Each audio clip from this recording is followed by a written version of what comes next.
কোনো রকম বের হতে পারেন ওই নারী, কিন্তু ডুবন্ত সেই গাড়িটির অন্য দরজা জানলা বন্ধ থাকায় ভেতরে আটকা পড়েন ওই নারীর স্বামী সন্তানরা। তখনই সেতুর অন্য অংশে উপস্থিত মানুষকে লক্ষ্য করে বুক ফাটা আর্তনাদ সেই মায়ের। এমনই একটি ভিডিও গতকাল থেকে ভেসে বেড়াচ্ছে নেট দুনিয়ায়, যেটির মাধ্যমে সেই মায়ের কান্না ছড়িয়ে গেছে গোটা বিশ্ব জুড়ে।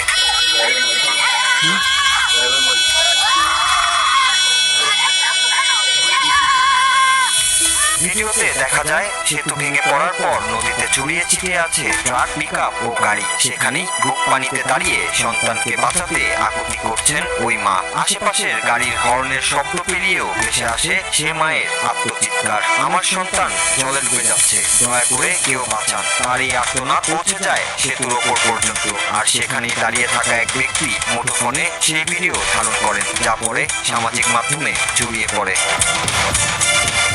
ঘটনাটি বুধবার